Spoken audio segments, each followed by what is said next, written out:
तस्मै श्री गुरुवे नमः। नमस्कार साथियों, स्वागत है आप सभी भावी अध्यापक अध्यापिकाओं का तथा सीबीएसई बोर्ड में संस्कृत को एक विषय के रूप में लेकर पढ़ने वाले छात्र और छात्राओं का हमारे यूट्यूब चैनल उदयाचलम संस्थान में हम लोग एनसीईआरटी में जो संस्कृत की पुस्तकें चल रही हैं उनका अध्ययन कर रहे हैं। तो ये व्याकरण भी थी, कक्षा 9-10 में कंबाइंड रूप से ये व्याकरण चलता है। तो अब व्याकरण विधि का जो चैप्टर है, जो अध्याय है, वह है 5वां अध्याय और इसकी जो विषय सामग्री आ रही वह है धातु रूप सामान्य परिचय। ये टॉपिक है धातु रूप सामान्य परिचय। तो धातु रूप शब्द रूप के विषय में हम लोग पढ़ चुके हैं, उनका क्या कार्य है, कैसे उनकी पद संज्ञा होती है। पद संज्ञा के संदर्भ में भी हम लोगों ने पढ़ा है कि संज्ञा किसे कहते हैं और क्रिया किसको कहते हैं। तो उसके अंतर्गत हम लोगों ने पढ़ा है कि जिनमें 21 सुप प्रत्यय लग जाते हैं उन्हीं को संज्ञा कहते हैं। उन्हीं को पद बन के फिर उनकी संज्ञा या नाम नाम हो जाता है, वही उनको नाम दे दिया जाता है या फिर उनको संज्ञा दे दी जाती है। कब? जब 21 सुप प्रत्यय लग के उनको पद बना लिया जाता है, क्योंकि बिना पद बने संस्कृत में कोई भी शब्द निरर्थक हुआ करता है। जब तक वो पद नहीं बनेगा तब तक सार्थक नहीं होगा। इसीलिए हमारे संस्कृत की जो व्याकरण है, अव्ययों तक में प्रथमा विभक्ति का योजन करते हैं, प्रथमा विभक्ति लगा के उनको पद बनाया करते हैं। जबकि कहा जाता है कि अव्यय में न कुछ घटता है न कुछ बढ़ता है, किंतु उनको पद बनाने के लिए उनमें भी प्रथमा विभक्ति लगाई जाती है। तो ये प्रक्रिया है हमारे व्याकरण शास्त्री कि जब तक उनको पद नहीं, कोई भी शब्द जब तक पद नहीं बनेगा, पद बनने के लिए आवश्यक है कि यदि वो संज्ञा है तो उसमें 21 सुप प्रत्यय लगने चाहिए, यदि वो क्रिया है तो उसमें 18 तिंग प्रत्यय लगने चाहिए। और जब ये दोनों प्रत्यय लग जाएंगे तभी कोई शब्द संज्ञा नाम प्राप्त करेगा या फिर क्रिया नाम प्राप्त करेगा। तो संज्ञा और क्रिया होने के लिए और संपूर्ण वाक्य व्यवहार में ऐसे ही शब्द आया करते हैं जो या तो संज्ञा होते हैं या तो क्रिया होते हैं। बाकी जो सर्वनाम विशेषण इत्यादि होते हैं सब उन्हीं के अंतर्गत आते हैं, क्योंकि सर्वनाम जो है वह संज्ञा के स्थान पर ही आया करता है।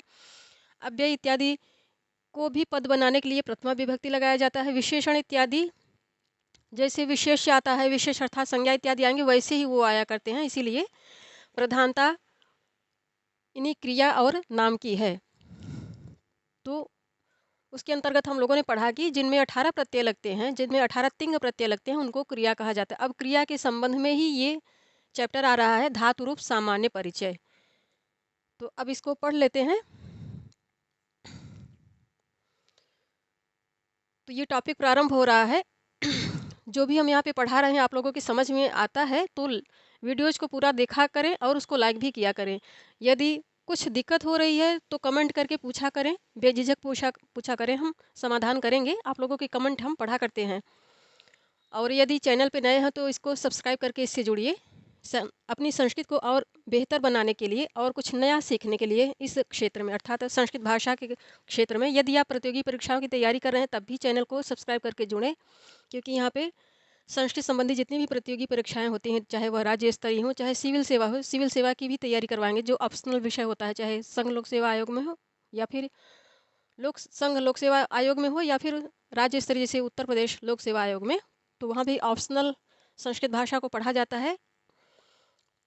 तो सिविल सेवा के अंतर्गत ऑप्शनल संस्कृत की तैयारी तो हम करवाएंगे ही, किंतु अभी जो प्रतियोगी परीक्षा है केवीएस है, केवीएस की तैयारी करवाई जा रही। केवीएस में सारे एनसीईआरटी की ही पुस्तकें संस्कृत की चला करती हैं, इसलिए सीबीएसई बोर्ड वाले और केवीएस टीजीटी की परीक्षा देने वालों दोनों ही स्तर के, जैसे सीबीएसई बोर्ड के जो एकेडमिक स्तर के स्टूडेंट हैं उनके लिए भी ये उपयोगी हैं पुस्तकें एनसीईआरटी की, और जो केवीएस टीजीटी संस्कृत की तैयारी कर रहे हैं उनके लिए भी ये सारी चीज़ें जो यहाँ पढ़ाई जा रही हैं उपयोगी हैं। इसके अतिरिक्त यदि आप प्रतियोगी छात्र हैं, टीजीटी पीजीटी इत्यादि राज्य स्तरीय परीक्षाओं की संस्कृत से रिलेटेड राज्य स्तरीय प्रतियोगी परीक्षाओं की तैयारी कर रहे हैं तब भी आप चैनल से जुड़ें, क्योंकि यहाँ टीजीटी पीजीटी, इसके पश्चात हम लोग हायर और नेट यूजीसी नेट के अंतर्गत 25 कोड संस्कृत और 73 कोड संस्कृत को भी क्रम से पढ़ेंगे।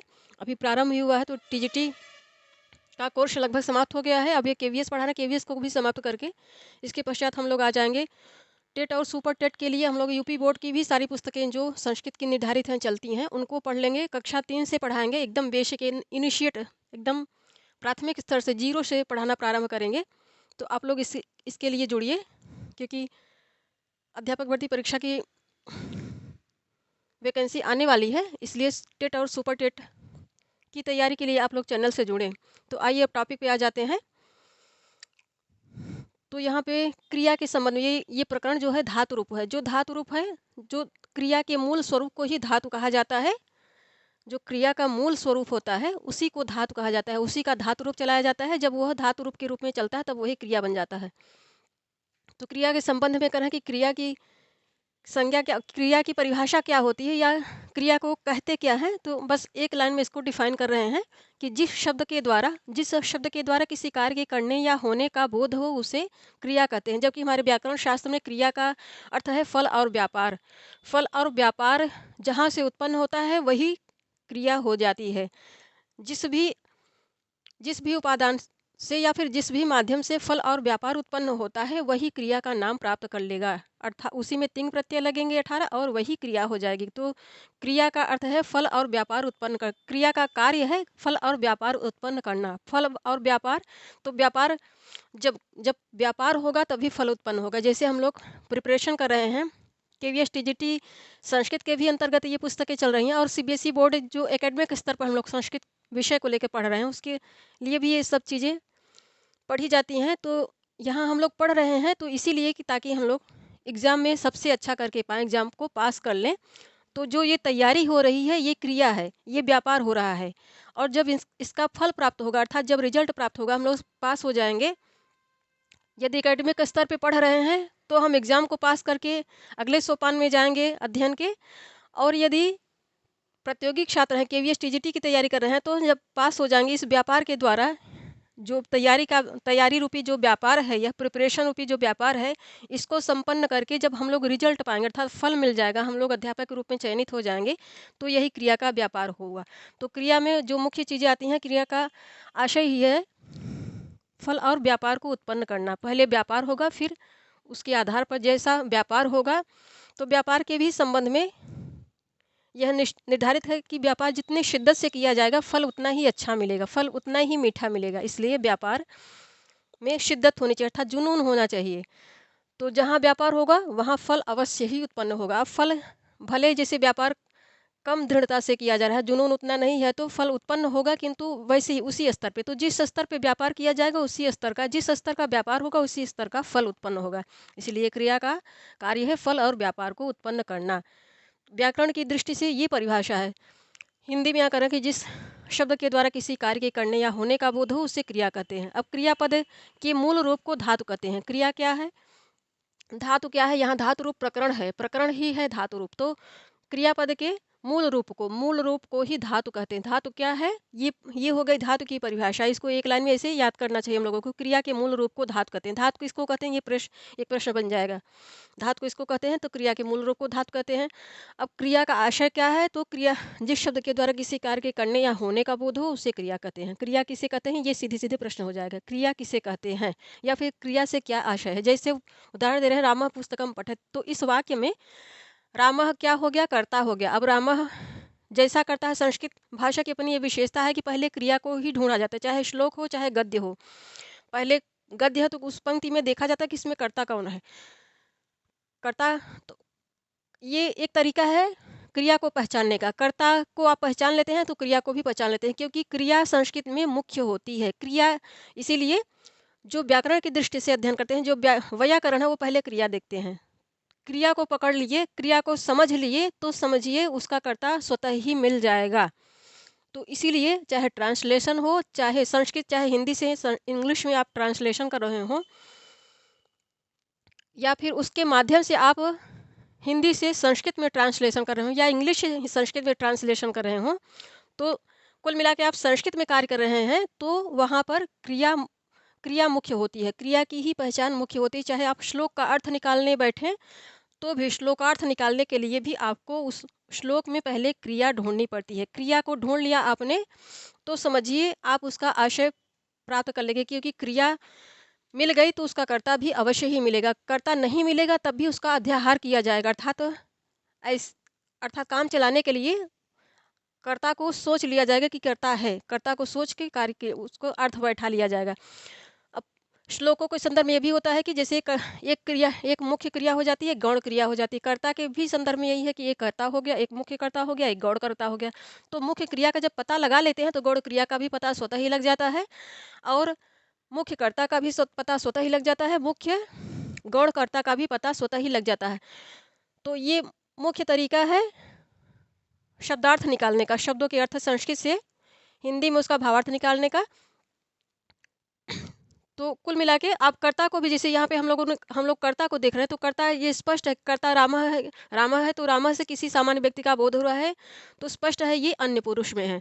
तो कर्ता रामा है, तो स्पष्ट यहाँ पे विसर्ग लग रहा है, तो स्पष्ट है कि ये प्रथमा एक वचन में आ रहा है और अन्य पुरुष में है, अन्य पुरुष में है। तो स्पष्ट है कि इसके साथ जो क्रिया आएगी वह भी एक वचन में ही आएगी और अन्य पुरुष में ही आएगी।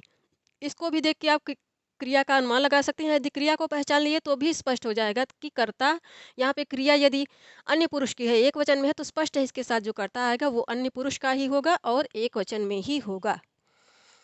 तो इसी से ये तरीका है संस्कृत में भावार्थ निकालने का। तो इसका की पॉइंट, भावार्थ निकालने का ये की पॉइंट कि पहले हम लोगों को क्रिया को ढूंढना चाहिए। क्रिया की प्रधानता होती है संस्कृत, इसलिए क्रिया को ही देखकर वाक्य की संरचना को पहचाना जाता है, उसके भावार्थ को समझा जाता है। जब भी ट्रांसलेशन करने बैठें या फिर हिंदी से उसको, चाहे हिंदी से संस्कृत में ट्रांसलेट करने बैठें या फिर संस्कृत से इंग्लिश में ट्रांसलेट करने बैठें, तो यही मुख्य इसका तरीका है।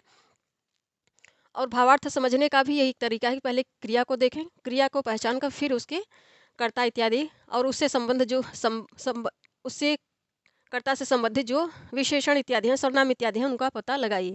तो इससे भावार्थ आसानी से निकल आता है। तो ये तरीका हो गया। तो इसमें जैसे ये वाक्य है, ये वाक्य का स्ट्रक्चर, रामः पुस्तकम पठतु, तो यहाँ पे कर्ता स्पष्ट है, कर्ता अन्य पुरुष में है, एक वचन में है, तो इसके साथ जो क्रिया आएगी वह भी अन्य पुरुष की आएगी, एक वचन में ही आएगी। तो ये कर्ता हो गया, ये क्रिया हो गई और ये कर्म हो गया, इस वाक्य का कर्म हो गया। कर्म क्या है? रामः पुस्तकम पठति, पढ़ने की जो क्रिया हो रही है उसका पढ़ने की जो क्रिया हो रही है उस क्रिया का प्रभाव किस पे पड़ रहा है? पुस्तकम पर पड़ रहा है, इसलिए ये कर्म बन गया। तो कर्ता, कर्म और क्रिया, यहाँ पे पठ धातु में जो पढ़ने की क्रिया हो रही है उसमें इस पठत से पठ धातु का बोध हो रहा है। पठ धातु से पढ़ना क्रिया का बोध हो रहा है। ये धातु का मूल स्वरूप हो गया, ये धातु का मूल स्वरूप हो गया और ये धातु रूप हो गया। आप इसको इस प्रकार भी कह सकते हैं, जैसे पठति, पठति, ये हो गया धातु रूप और ये हो गई पठ धातु या मूल स्वरूप। इस प्रकार पठति है तो पठति है, पठ धातु ये मुख्य क्रिया है या फिर इसका मूल स्वरूप है, और ये इसका पठति इसका धातु रूप है, पठति पठता पठन्ति। तो पठ धातु से पढ़ना क्रिया का बोध हो रहा है। अब इसके पश्चात फिर संस्कृत साहित्य में विभिन्न अर्थों को बताने हेतु या बतलाने के लिए अनेक धातुएं हुआ करती हैं, अनेक धातुएं हैं। इनका विभाजन, इसलिए धातुएं बहुत सारी हैं, इसलिए इनका विभाजन 10 गणों में कर दिया गया है। 10 गणों में, अब 10 गणों के नाम भी हम लोगों को याद होने चाहिए। तो 10 गण कौन कौन से हैं? भ्वादि, यदादि, जुहोत्यादि, दिवादि, ये धातुओं का क्रम है। ऐसे इसी क्रम से हम लोगों को याद करना होगा। भ्वादि, यदादि, जुहोत्यादि, दिवादि, स्वादि, तुदादि, रुधादि, तनादि, क्रयादि, चूरादि। सबसे अंत में चूरादि गण आता है और सबसे पहले भ्वादि गण आता है। अब इन गणों में कितनी धातुएं हैं ये भी लिख दिया है, आप लोगों की सुविधा की दृष्टि से इसको याद कर लें। ऐसे ये चार्ट ऐसे रखें, ये जो यहाँ नोट्स दे रहे हैं इसको नोट करिए, एक नोट्स बनाइए, ऐसे ही की पॉइंट करके लिखिए। ये याद करने में बेहद ही आसान होगा। चाहे आप बोर्ड की सीबीएसई बोर्ड से पढ़ रहे हैं, बोर्ड परीक्षा की तैयारी कर रहे हो, या फिर केवीएस टीजीटी सेंट्रल इस केंद्रीय विद्यालय संगठन की परीक्षा के लिए तैयारी कर रहे हैं, तो भी आप इसको चार्ट को ऐसे ही रखें। तो भ्वादि गण में कितनी धातुएं हैं? 1035 धातुएं हैं इस गण में। यही गण सबसे बड़ा माना जाता है। अदादि गण में 72 धातुएं हैं, ज्योत्यादि गण में 24 धातुएं हैं, दिवादि गण में 140 धातुएं हैं और स्वादि गण में 35 धातुएं हैं, तुदादि में 157 धातुएं हैं, रुधादि में 25 धातुएं हैं। रुधादि गण में, यहाँ पे रुधादि इसे लिखने का अर्थ है रुधादि गण।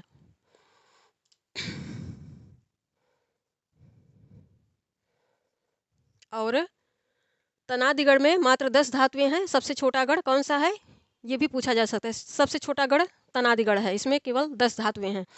क्रयादिगढ़ में 61 धातुएं हैं, फिर चूरादिगढ़ में 411 धातुएं हैं। तो इस प्रकार भी भू वादिगढ़ सबसे बड़ा है और चूरादिगढ़ वादिगढ़ सबसे बड़ा है और तनादिगढ़ सबसे छोटा है और अंतिम गढ़ चूरादिगढ़ है। तो गढ़ से गढ़ का विभाजन क्यों किया गया? ऋषि पाणिनि ने ऐसा क्यों किया? क्योंकि उस समय ग्रंथों को संक्षेप में लिखने की प्रथा थी, क्योंकि लेखन के लिए कागज बहुत कम मात्रा में उपलब्ध हुआ करते। कागज क्या, भोजपत्रों पर लिखा जाता था या फिर कपड़ों पर लिखा जाता था। तो लेखन की जो सामग्री थी वो बहुत सीमित मात्रा में थी, इसीलिए उस जमाने में, और संस्कृत उस जमाने में बोलचाल की भाषा थी, तो संस्कृत की अपनी विशेषता है कि गागर में सागर इसमें भरा जा सकता है। इसका अपना वैशिष्ट्य है। और अर्थ भी, चाहे पद को इधर रखिए, चाहे उधर रखिए, चाहे घुमा फिरा के चाहे जैसे रखिए, उनके अर्थ में भी कोई परिवर्तन नहीं होता, क्योंकि ये विभक्ति प्रधान भाषा है। इसकी अपनी ये विशेषता है जो विश्व में दुर्लभ है। ऐसी भाषा की संरचना मिलना दुर्लभ है, इसीलिए इसे सभी भाषाओं की जननी कहा जाता है। तो ये बोलचाल की भाषा थी प्राचीन काल में, और इसी में पाठन लेखन इत्यादि हुआ करता था। तो ग्रंथों के कलेवर को छोटा करने के लिए ऋषि लोग या फिर जो विद्वत तबका था, लेखन सामग्री में लेखन सामग्री का भी अभाव था, और गागर में सागर भरने के उद्देश्य से जो विद्वत गण ग्रंथ लिखा करते थे उसको सूत्रों में लिखा करते थे, सूत्र शैली में लिखा करते थे। तो सूत्र की अपनी ये विशेषता है कि बहुत सारे अर्थ एक छोटे से सूत्र में समा जाते हैं। इसीलिए इतनी सारी धातुओं को समेटने के लिए ऋषि ने इतने 10 गढ़ बना दिए। 10 गढ़ बना के कह दिया कि ये इतनी गढ़, ऐसे गढ़ों धातुओं की गणना करके उनका नाम लिख के कर दिया कि ये इस गढ़ में जाएंगी, ये इस गढ़ की धातुएं, ये इतनी सारी धातुएं इस गढ़ में जाएंगी, इतनी इस गढ़ में जाएंगी। तो गढ़ का अभिप्राय क्या है? गढ़ गढ़ नाम क्यों रखा? क्योंकि इनमें जो पहली पहली धातुएं आ रही हैं, जैसे भ्वादिगढ़ में है भू धातु पहली आ रही, अदादिगढ़ में अत खाने के अर्थ में धातु आ रही है, जुहोत्यादि में इसी प्रकार होम करने के अर्थ में जुहोती, दिवाती इत्यादि जितनी भी धातुएं हैं, इनकी जो प्रधान धातु, एक एक धातु, जैसे चुरादि है, चुर धातु है, इसकी जो प्रधान धातु है चुर धातु है, इसकी जो प्रथम धातु है। और क्रयाद में क्रय विक्रय के अर्थ में, तनाद में तन विस्तार करने के अर्थ में, रुद्ध रोकने के अर्थ में, तुदादि तुद कष्ट देने के अर्थ में। तो इसी प्रकार इनकी प्रथम धातुओं को नाम लेकर इनकी जो इस गण की जो प्रथम धातु आ रही थी, उसी गण के आधार पर इन गणों का नाम रख दिया गया। यहाँ पे कह रहे हैं गणों के नाम का आधार उस गण में आने वाली प्रथम धातु है। इस गण में जो भी प्रथम धातु आ रही उसी के आधार पर इन गणों का नाम है। अब प्रत्येक गण में परस्मैपदी आत्मनेपदी यहाँ भी दे रहे हैं। जैसे भ्वादिगण का आधार है, उसमें आने वाली सर्वप्रथम धातु भू प्लस आदि को मिला के लिखा तो बना भ्वादि। अब अत प्लस आदि मिला कर लिखा तो बना अदादि। जुह प्लस इत्यादि इनको मिला के लिखा तो बना जुहोत्यादि। इसी आधार पर ऐसे ही सबको समझना चाहिए हम लोगों को। और फिर कह रहे हैं 10 गणों में 3 प्रकार की धातुएं पाई जाती हैं, परस्मैपदी, आत्मनेपदी, उभयपदी। परस्मैपदी क्या है? परस्मैपदी के संदर्भ में यहाँ यदि क्रिया का फल कर्तृगामी हो तो उसको आत्मनेपदी धातु कहा जाता है। कर्तृगामी अर्थात कर्ता के ऊपर पड़ता है तो, और क्रिया का फल यदि परगामी हो, अर्थात क्रिया जो भी कार्य हो रहा है उसका फल कर्ता पर न पड़कर, जो कर रहा है उसके ऊपर न पड़ किसी और पर पड़ता है, तो उसी को परस्मैपदी कह देते हैं। परस्मैपदी जिसका फल, जो व्यापार हो रहा है जिसका फल, व्यापार का फल जब किसी और पर उत्पन्न होगा तो उसको परस्मैपदी कह देंगे। जब व्यापार का फल अपने ऊपर ही उत्पन्न होगा तब उसको आत्मनेपदी कह देंगे। तो यही परस्मैपदी आत्मनेपदी की परिभाषा है।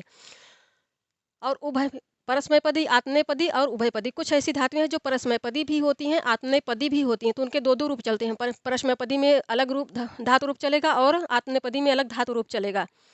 तो जैसे आत्मनेपदी में वैसे ही जैसे सामान्य आत्मनेपदी है, तो धातुओं को सामान्यतः 3 कैटेगरी में बांटा गया है, परस्मैपदी, आत्मनेपदी, उभयपदी। उभयपदी जैसे क्री, भ्रू, पच आदि उदाहरण दे रहे हैं। क्री धातु है, ये परस्मैपदी में भी चलती है और आत्मनेपदी में भी इसका धातु रूप चलता है। अब परस्मैपदी में जो प्रत्यय आया करता है अंत में, ती तह अंति, पठती जैसे पठती पठतः पठंती, यहाँ पे ती तह अंति, इन्हीं को इसे पकड़ लेना चाहिए। इनके जो प्रत्यय लग रहे हैं अंत में, ऐसे धातुओं को इनको मार्ग करके रखें तो धातु रूप कभी मिस नहीं, कभी गलत नहीं होगा। ती तह अंति, पठति पठता पठंती। अब आत्मनेपदी में ते, इते, अंते, जैसे सेवते, सेवेते, सेवंते, इसी प्रकार इनके धातु रूप का ये स्ट्रक्चर बना करता है। तो ये जो गण हैं, ऋषि ने गणों की रचना क्यों की? क्योंकि बहुत सारी धातुओं को ऐसे 10 गणों के नाम बनाकर उनकी प्रथम धातुओं को लेकर उनके गण का नाम गढ़ दिया और फिर उस प्रकृति की जितनी भी धातुएं आ रही थी उनको उसी गण में डाल दिया। जैसे भू आदि है तो भू आदि जैसे भवति भवता भवंती, अब इस प्रकार की जितनी भी धातुएं हैं उनको इसी गण में डाल दिया। इनका अपना अपना विकरण भी होता है। ये जो 10 धातुएं हैं इनमें विशेष विकरण लगा करता है। जैसे भू में शप विकरण लगा करता है। शप में श और पकार, शकार और पकार का इस संज्ञा से करके उनका हलंत्यप से उनकी पहले उनकी इस संज्ञा की जाती, फिर उनका तस्लोपा से लोप कर दिया जाता है, फिर बचता है केवल अ। तो इसीलिए इनके विकरण भी होते हैं। जो 10 गण हैं इनके अलग अलग विकरण होते हैं। जैसे यहाँ पे धातुओं के नाम दे दिया गया है, ऐसे इनके अपने अपने विकरण भी होते हैं। विकरण को याद कर लें तो कभी भी कोई भी धातु देखेंगे आप उसका धातु रूप देख लेंगे। उसका जो धातु रूप है, धातु रूप देख के आप बिना कुछ सोचे समझे यदि आपको इनका विकरण याद है, 10 का विकरण याद है, तो आप फट से बता देंगे कि ये धातु इस गण की है। तो ये है धातुओं के धातु रूप को पहचानने का नियम। इसीलिए बहुत ही सुंदर इसकी प्रक्रिया है। थोड़ा सा जब तक ज्ञान नहीं रहता तब तक ही कठिन और जटिल लगता है, किंतु ऋषि ने इसको बहुत ही व्यवस्थित तरीके से लिखा है। तो जब समझ में आने लगती हैं ये सारी चीज़ें तो बेहद ही आसान लगता है और बेहद ही लगता है कि इससे रोचक तो कुछ है ही नहीं।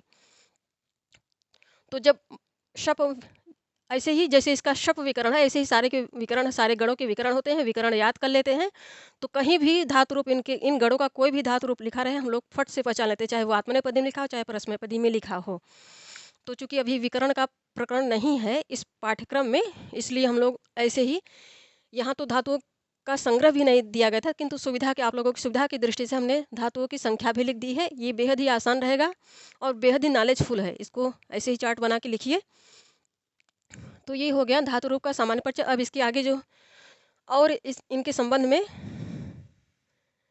चीज़ें आ रही हैं उनको पढ़ लेते हैं। तो ये चार्ट नुमा है, इसको ऐसे ही बनाएं कि ये की नोट है आपका, की नोट के रूप में इसको बनाएं। धातु संबंधी जो जितने भी फैक्ट हैं कभी मिस नहीं होंगे और परीक्षा में भी आप सबसे बेहतर करके आएंगे। अब इसके पश्चात लकार के संबंध में हम लोगों को पढ़ना है। लकार, तो लकारों की संख्या भी 10 होती है। लकारों की परिभाषा भी दे रहे हैं, लकारों की विशेषता क्या होती है इत्यादि इनके विषय में पढ़ लेते हैं। इसके पश्चात है इनके प्रत्यय। इन धातुओं के जो धातु रूप चलते हैं उनमें क्या क्या प्रत्यय बनते हैं, प्रत्यय की भी चर्चा कर रहे हैं। इसके पश्चात है सारे जो लकार हैं, 10 लकार हैं, 10 लकारों में धातुओं के कौन कौन से प्रत्यय लगते हैं धातु रूप में, उन प्रत्ययों की भी चर्चा कर रहे हैं। तो उन धातु रूप को हम लोग ऐसे धातु रूप में जो प्रत्यय चलते हैं उनको प्रत्यय को लिख लेंगे। तो ये भी होता है तरीका इन धातुओं को पहचानने का। चाहे आप विकरण याद कर लें, चाहे धातु रूप में जो प्रत्यय लग रहे हैं उनको पहचान लें, उनको याद कर लें, तो भी आप कहीं भी उस गण का कोई भी धातु रूप लिखा रहेगा तो आप तुरंत बता देंगे कि ये धातु इस गण की है। तो अब लकार के विषय में पढ़ेंगे हम लोग।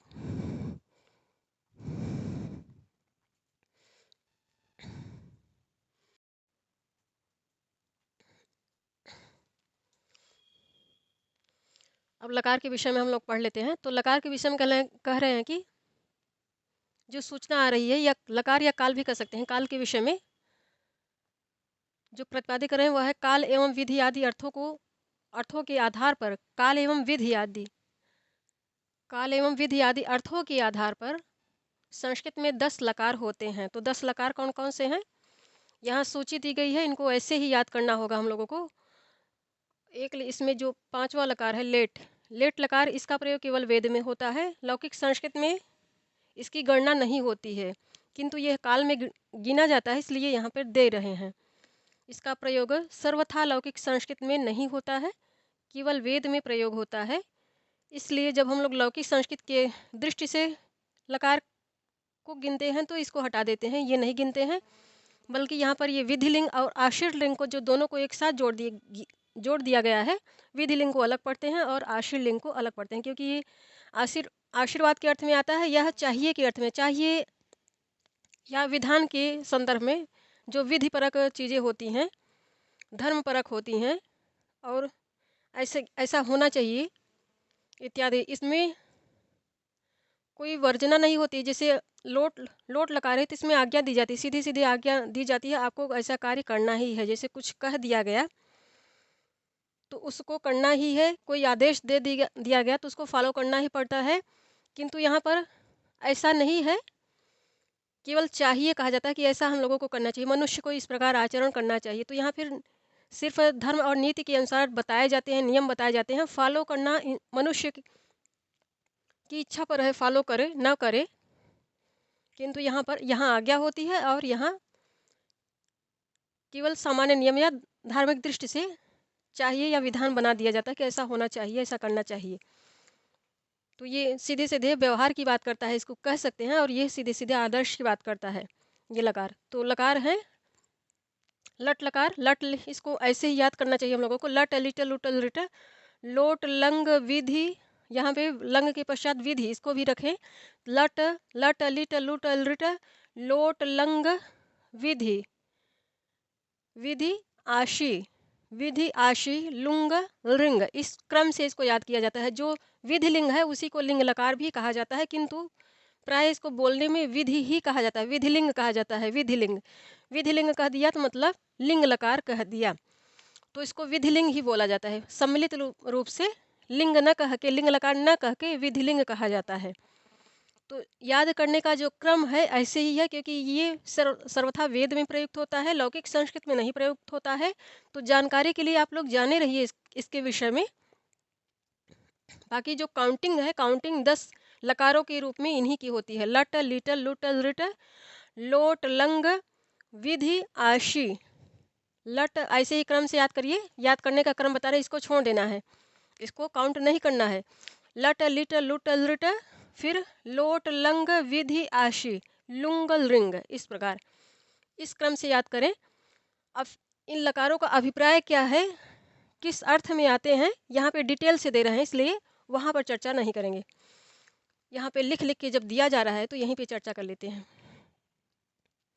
पुस्तक खोल के रखें, जब भी पढ़ने बैठें, वीडियोज़ को देखने बैठें तो पुस्तक भी सामने रखें और एक कॉपी और कलम भी हाथ में रखें। कलम हाथ में रखें, कॉपी सामने रखें, ताकि जो चीज़ें कुछ नोट करने लायक हों उनको नोट कर सकें कॉपी में।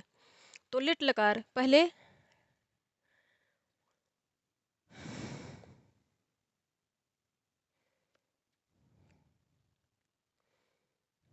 ये लट लकार है, फिर लिट लकार है। लट लकार काल एवं विधि आदि अर्थों के आधार पर संस्कृत में 10 लकार होते हैं। ये काल के संबंध में हो गई परिभाषा इसकी। फिर लट लकार, अब यहाँ से लकार का परिचय प्रारंभ होता है। तो लट लकार क्या है?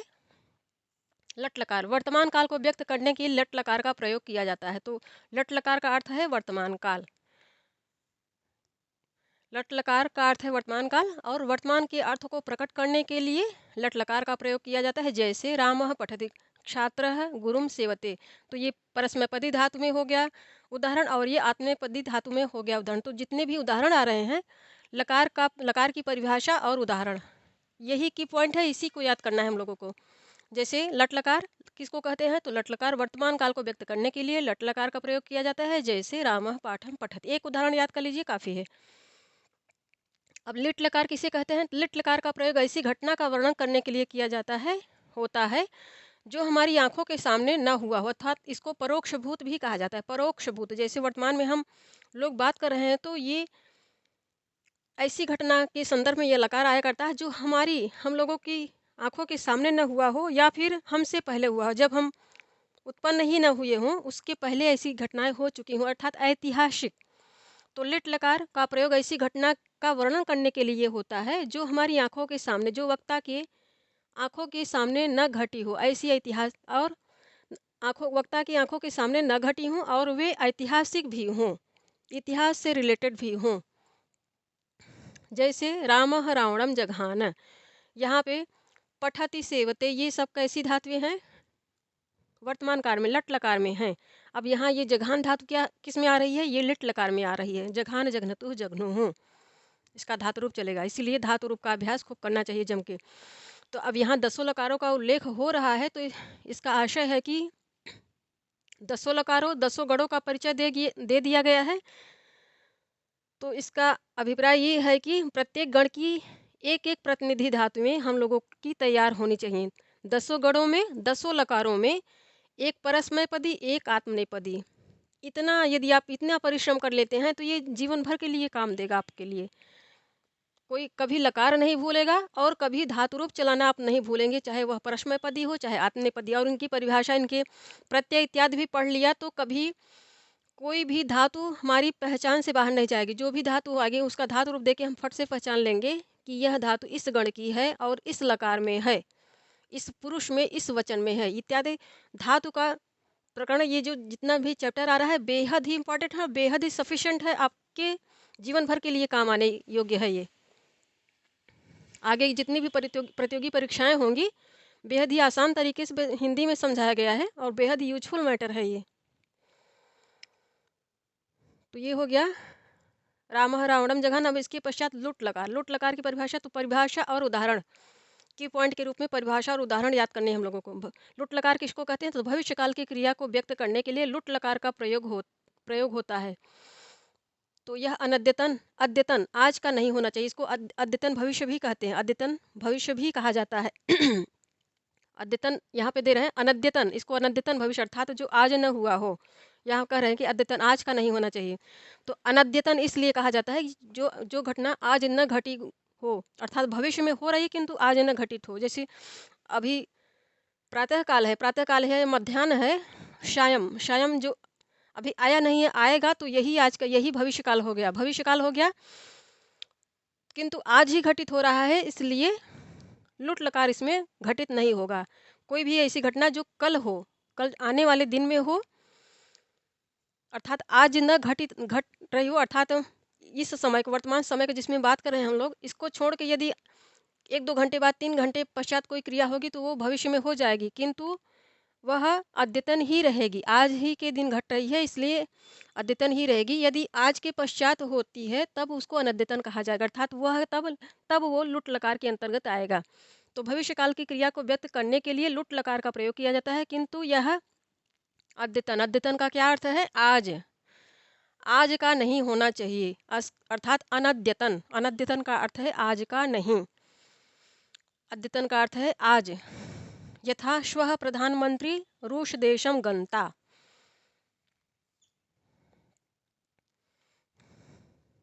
गंता, गंतारो, गंतारा, इसका धातु रूप चलता है। श्वः प्रधानमंत्री रूस देशम गंता, कल प्रधानमंत्री रूस देश जाएंगे। अब चौथा जो लकार है लिट लकार। सामान्य भविष्य काल की घटनाओं को व्यक्त करने के लिए लिट लकार का प्रयोग किया जाता है। यथा सह लेखम लेखिष्यत, वह लेख लिखेगी, तो ये सामान्य भविष्य हो गया। और ये अनद्यतन भविष्य हो गया। इसको इस प्रकार भी याद कर सकते हैं। तो संस्कृत में जो भविष्य काल है वह 2 प्रकार का है, एक अनद्यतन भविष्य, इस प्रकार ये एक अनद्यतन भविष्य और एक सामान्य भविष्य। ये हो गया अनद्यतन भविष्य। ये सुविधा की दृष्टि से आप लोगों के दे रहे हैं। ये हो गया अनद्यतन भविष्य और ये हो गया सामान्य भविष्य।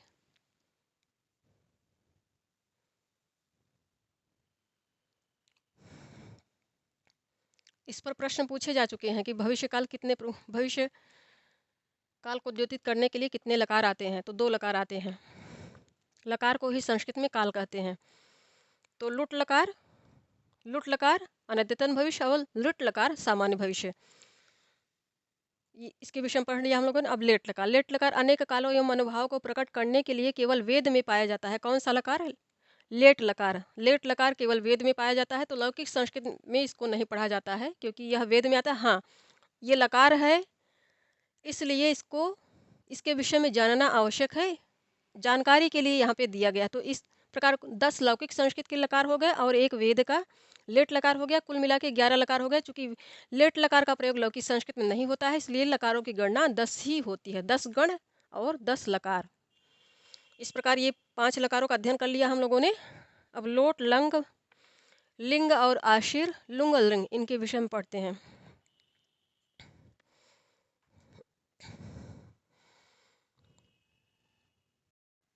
कहाँ भद्दर? अब इसके पश्चात जो लकार आ रहा है वो है लोट लकार। लोट लकार आज्ञा देने के भाव को प्रकट करने के लिए लोट लकार का प्रयोग किया जाता है। जैसे सह गृह कार्यम करोतु, वह गृह कार्य करे, तो प्रायः इस लकार का प्रयोग सामने मध्यम पुरुष में किया जाता है, क्योंकि किसी को आज्ञा दी जाती है तो सामने ही रहता है तभी दी जाती है। किंतु यह कहा गया कि वह गृह कार्य करे, तो मान लीजिए किसी से कहलवा दिया, ऐसे भी भाव में इसका प्रयोग किया जा सकता है कि उससे कहो कि गृह कार्य करे। तो इस प्रकार ये आज्ञा, प्रत्यक्ष आज्ञा देने के अर्थ में प्रायः मध्यम पुरुष ही रहता है, तभी ये क्रिया उचित प्रयुक्त हुआ करती है। किंतु इस प्रकार के जैसे किसी के द्वारा कहलवा देना, आज्ञा दिलवा देना, आज्ञा दे देना, अर्थात अपनी आज्ञा को उसके पास तक पहुंचवा देना, यह भी हो सकता है। इसीलिए ऐसा उदाहरण आ रहा है कि सह गृह कार्य करो, तो वह गृह कार्य करे। सीधे सीधे आज्ञा दी गई, तो आज्ञा ऐसी चीज होती है कि आज्ञा को माना जाता है, उसका पालन किया जाता है। जैसे आज्ञा गुरुणाम अविचारणीय, अर्थात जो गुरुजन होते हैं उनकी आज्ञा जो होती है वो अविचारणीय होती है, जो उन्होंने कह दिया उसको करना ही है। तो आज्ञा में ये भाव हुआ करता है कि निश्चित रूप से जो कह दिया गया वो करना ही है। अब इसके पश्चात लंग लकार आ रहा है। लंग लकार अनद्यतन भूतकाल, अनद्यतन अर्थात जो आज न हुआ हो। अद्यतन का प्रयोग संस्कृत में होता है, तो जो चीज़ें आज हो रही हों, आज ही के दिन में घटित हो रही, उनको अद्यतन कहा जाता है। जो चीज़ें आज न घटित हो रही उनके लिए अनद्यतन का प्रयोग किया जाता है। तो ये लंग लकार कैसा है? अनद्यतन भूतकाल है। इसलिए संस्कृत भाषा में लृट लकार दो प्रकार का होता है, अर्थात भविष्यकाल दो प्रकार का होता है, कि एक अनद्यतन भविष्य और एक सामान्य भविष्य। उसी प्रकार भूतकाल की क्रिया भी दो प्रकार की हुआ करती है, और साथ में लिंग लकार जो हेतु हेत मदभाव है, इसको भी माना जाता है। किंतु मुख्यतः लंग लकार या भूतकाल के दो ही भेद हैं, एक लंग लकार के रूप में आता है और एक लुंग लकार के रूप में। सामान्य भूतकाल और अनद्यतन भूतकाल इसको कहा करते हैं। यहाँ भी अनद्यतन भूतकाल है, और पहला अनद्यतन भूतकाल है, दूसरा सामान्य भूतकाल है। तो विभिन्न अर्थों में, विभिन्न अभिप्रायों में इनका प्रयोग होता है। इसीलिए ऋषि पाणिनि ने इनका विधान किया है व्याकरण शास्त्र में। तो लंग लकार क्या है? अनद्यतन भूतकाल। अनद्यतन भूतकाल की क्रिया को बताने के लिए लंग लकार का प्रयोग किया जाता है। यथा रामः पाठम अपठत, राम ने पाठ पढ़ा है। तो स्पष्ट है कि राम ने जो भी पाठ पढ़ा है आज के दिन में नहीं पढ़ा है, इसके पहले वो आज के दिन की पहले, आज का दिन घटित होने के पहले, आज अर्थात आज का दिन प्रारंभ होने से पहले ही ये कार्य संपन्न हो चुका है। किसके द्वारा? राम के द्वारा। रामः पाठम अपठत, राम कर्ता हो गया, ये कर्म हो गया, और ये क्रिया हो गई। ये क्रिया हो गई, ये अन्य पुरुष में है, एक वचन में, इसलिए क्रिया भी लंग लकार में है और अन्य पुरुष में है, एक वचन में है। अब इसके पश्चात विधिलिंग। विधिलिंग चाहिए और करे के अर्थ में आता है। चाहिए और करे के अर्थ में, चाहिए और करे आदि विध्यात्म अर्थात विधि परक भावों को प्रकट करने के लिए विधिलिंग का प्रयोग किया जाता है। यथा सह लेखम लिखित, उसको लेख लिखना चाहिए। जैसे कहा जाता है धूम्रपान वर्जित है अपने भारत में, तो जो सिगरेट और बीड़ी इत्यादि के जो पैकेट होते हैं उन पे लिखा रहता है कि धूम्रपान करना स्वास्थ्य के लिए हानिकारक है।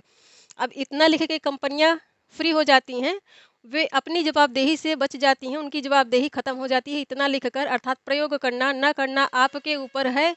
हम इसका जो साइड इफेक्ट हो सकता है, जो स्वास्थ्य पे प्रभाव पड़ सकता है, उसके विषय में हम आपको चेतावनी दे रहे हैं। तो ये हो गया वैधानिक चेतावनी, इसी को आप समझ लीजिए विधिलिंग में। यहाँ पे बाध्यता नहीं होती है। इन संदर्भों में जो भी कहा जाता है इस लकार के अंतर्गत, वो उसमें बाध्यता नहीं है। आप उसको फॉलो करने के लिए, अक्षरशः फॉलो करने के लिए बाध्य नहीं हैं। यदि आपका आपकी नैतिकता इस प्रकार की है, आपका चरित्र इस प्रकार का है, तो आप उसको फॉलो कर सकते हैं, अन्यथा आप इग्नोर करके आगे बढ़ सकते हैं। अर्थात उसके अंतर्गत, इस लकार के अंतर्गत जो भी चीज़ें बताई गई हैं उनका उल्टा भी कर सकते हैं, कोई बाध्यता नहीं है। हाँ, अब जब अति हो जाएगी तो सज़ा भी उसके वैधानिक नियम के अनुसार मिल जाएगी, उसके लिए सज़ा का भी प्रावधान है। तो इसीलिए यहाँ पे चाहिए कि अर्थ में इस प्रकार कहा जाता है कि ऐसा करना चाहिए, ऐसा होना चाहिए। इनमें बाध्यता नहीं होती, जबकि लोट लकार में बाध्यता होती है। यही दोनों में, लोट लकार और विधिलिंग में फ़र्क हुआ करता है। तो चाहिए करे आदि विध्यात्मक या विधिपरक भाव को प्रकट करने के लिए विधिलिंग का प्रयोग किया जाता है। जैसे सहलेखम लिखे, तो उसको लेख लिखना चाहिए। ये कर्ता हो गया, ये कर्म हो गया, और ये क्रिया हो गई। कर्ता एक वचन में है, अन्य पुरुष में है, इसलिए क्रिया जो आई इसके साथ वह भी एक वचन में आई और अन्य पुरुष में आई।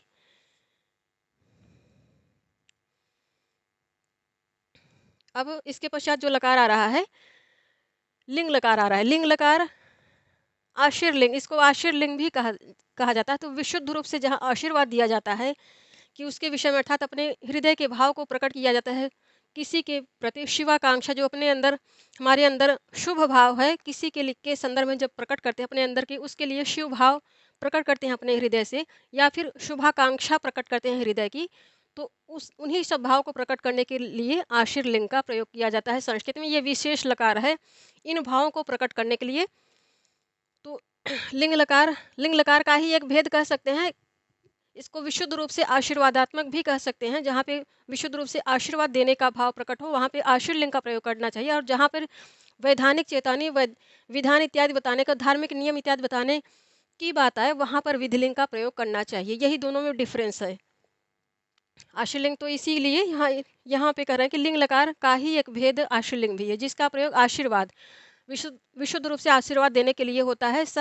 जैसे त्वम चिरायु भूयाः, तुम चिरंजीवी हो, त्वम चिरायु हुआ, तो ये भी मध्यम पुरुष में ही प्रयोग होता है। अन्य पुरुष में भी प्रयोग हो सकता है, प्रायः मध्यम पुरुष में, क्योंकि किसी को आशीर्वाद दिया जाता है तो सामने ही व्यक्ति रहता है, तभी ये उचित पड़ता है आशीर्वाद देना। या फिर किसी के प्रति हम शुभाकांक्षा रख रहे हैं तो अन्य पुरुष में भी उसको कह सकते हैं कि वह ऐसा हो, उसके विषय में ऐसा हो।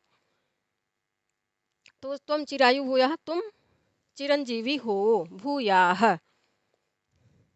जैसे कर्ता मध्यम पुरुष में है, अस्मत् सर्वनाम है प्रथमा एक वचन में, तो उसी उसी के अनुसार क्रिया भी है चिरायु, ये इसी के विशेषण के रूप में आया, अर्थात चिरंजीवी भव, तुम्हारी आयु लंबी हो, इस विशेषण उसी के, अस्मत् जो सर्वनाम आ रहा है उसी के विशेषण के रूप में, ये उसी के संदर्भ में आ रहा है। अब इसके पश्चात तो ये विशुद्ध रूप से जो लिंग, ये आशीर्लिंग है, ये आशीर्वाद देने के ही अर्थ में आता है। लिंग लकार के साथ भी इसका प्रयोग कर सकते हैं, किंतु दोनों में डिफरेंस यही है कि ये वैधानिक चेतावनी देता है या फिर विधान प्रतिपादित करके हट जाता है कि ऐसा करना न करना, ऐसा करना चाहिए, ऐसा नहीं करना चाहिए। ये इस प्रकार का ऐसे भाव को प्रकट करता है। या फिर आप इसको आदर्शवाद भी कह सकते हैं, एक आदर्शवाद स्थापित करता है कि ऐसा होना चाहिए, ऐसा समाज ऐसा होना चाहिए, व्यक्ति की जो सोचने की शैली है वो ऐसी होनी चाहिए, व्यक्ति या फिर मानवता आपस में समरसता होना चाहिए, इत्यादि जो शुभाकांक्षाएं हैं, वैसी शुभाकांक्षा एक वैधानिक, एक विधान के रूप में ये प्रकट कर देता है और हट जाता है। और यह तो आशीर्वाद है, विशुद्ध रूप से आशीर्वाद, अर्थात किसी के प्रति जो शुभाकांक्षा होती है अपने हृदय में, किसी के संदर्भ में, हम किसी के विषय में हम चाहते हैं कि उसका कल्याण हो, वो आगे बढ़े इत्यादि, तो जो हृदय के उद्गार प्रकट होते हैं ऐसे संदर्भ में, उसी को आशीर्वाद कहते हैं। तो ये हो गया आशीर्लिंग। अब इसके पश्चात लुंग लकार। लुंग लकार सामान्य भूतकाल को, सामान्य भूतकाल की क्रिया को व्यक्त करने के लिए लुंग लकार का प्रयोग किया जाता है। यथा पुरा राजा नलः अभूत, अर्थात प्राचीन, पुरा बहुत पहले नल नाम के राजा हुए थे। इसका आशय इस प्रकार निकलेगा, पुरा राजा नलः अभूत, पुरा अर्थात प्राचीन काल में राजा नल हुए थे। अब इसके पश्चात तो इन लकारों के संदर्भ में बस इनकी परिभाषा याद किए रहना है, इनका उदाहरण याद किए रहना है, यही की पॉइंट है इनके संदर्भ में। बस परिभाषा याद होनी चाहिए कि इसका अर्थ क्या होता है और इसका उदाहरण। तो लकार की परिभाषा और उदाहरण याद है तो ये लकार कभी नहीं भूलेगा, इनके प्रयोग के विषय में कभी हम लोग कन्फ्यूज नहीं होंगे। ऐसे ही हाईलाइट कर करके लिखना है। अब लिंग लकार क्या है, तो भाषा में कभी ऐसी स्थिति भी आ जाती है जब किसी एक क्रिया के न होने पर दूसरी क्रिया में सफलता नहीं मिलती है। इसी को हेतु मद भाव कहा जाता है, हेतु मद भाव। वैसी स्थिति में लिंग लकार का प्रयोग किया जाता है। यदि वर्षा अभविष्यत तर्हि दुर्भिक्षम ना भविष्यत, एकदम सटीक कहा गया। यदि वर्षा होगी तो सूखा नहीं पड़ेगा। तो वर्षा के होने पर ही सूखे के अभाव की स्थिति उत्पन्न होगी, अर्थात वर्षा होगी तो सूखा समाप्त हो जाएगा, सूखा की स्थिति नहीं होगी। या फिर इस प्रकार भी कर सकते हैं कि वर्षा होगी तो कृषि संपन्न होगी और मनुष्य जाति खुश रहेगी, अर्थात ये धरती के जो प्राणी हैं वो खुश रहेंगे, क्योंकि धन धान्य होगा, वृष्टि अच्छी होने से धन धान्य उत्पन्न होगा, सबके खाने पीने के लिए चीज़ें प्रभुत मात्रा में उत्पन्न होगी, वनस्पतियाँ स्वस्थ रहेंगी, इत्यादि सभी स्वस्थ रहेंगे। तो उसी के भाव में यदि ये कब डिपेंड, ये किस पे डिपेंड है, तो वर्षा पर। वर्षा यदि होगी तभी ऐसी स्थिति उत्पन्न होगी, वर्षा नहीं होगी तब ऐसा होगा। तो एक के होने पर ही दूसरा दूसरे का होना निर्भर है। इसीलिए इसको हेतु हेतु मद्भाव लकार कहा जाता है। और उसी संदर्भ को यहाँ पर दे रहे हैं कि यदि वर्षा भविष्यत, यदि वर्षा होगी तो दुर्भिक्ष या फिर सूखा नहीं पड़ेगा। वर्षा होकर यदि वर्षा हो गई तो वो सूखे की स्थिति को समाप्त निरस्त कर देगी। इसीलिए वर्षा होगी तो दुर्भिक्ष या फिर सूखा नहीं पड़ेगा। तो ये भावार्थ इसका जो आता है गा के ही अर्थ में आता है, इसलिए इसको लिंग लकार या फिर हेतु हेतु मद्भाव कहा जाता है। तो ये हो गया, हम लोगों ने लकारों के संबंध में पढ़ लिया। लकारों के इनको याद करने का की पॉइंट यही है कि लकार लिखा, उसकी परिभाषा लिखी और उसका प्रयोग लिखा। तो जितना यहाँ पे दिया गया है ये सफिशेंट है, इसको ऐसे ही याद करना है। ये कंसाइज करके ही नोट्स दिया गया है, इतना उसमें भी आ रहा है। इसको और छोटा आप कोड के रूप में कर सकते हैं, जैसे लिंग लकार लिखा और आशीर्वाद देने के अर्थ में हो गया, इतना कोड लिख दिया और उदाहरण लिख दिया। इसको और भी छोटा कर सकते हैं आप लोग, तो जैसी सुविधा हो। यहाँ इतना लिखना सफिशेंट है, बहुत ज़्यादा नहीं है। और ये परिभाषा भी याद करने में कठिनाई नहीं होगी, क्योंकि ये 9वीं और 10वीं के पाठ्यक्रम में है। तो वो मानसिक लेवल हम लोगों का जब 9 और 10वीं कक्षा में होते हैं, उत्तर किशोरावस्था हुआ करती है, तो इस मानसिक स्थिति में होते हैं कि इतने लंबे लंबे चीज़ों को, संदर्भों को पैरा में आ रहे हैं जो चीज़ें, उनको याद करने में हम लोग सक्षम होते हैं। मेमोरी का स्तर काफ़ी ऊंचा होता है इस स्टेज पर, इसीलिए ये सब चीज़ें याद की जा सकती हैं और फिर वो लेवल सदैव बढ़ता ही जाता है आगे।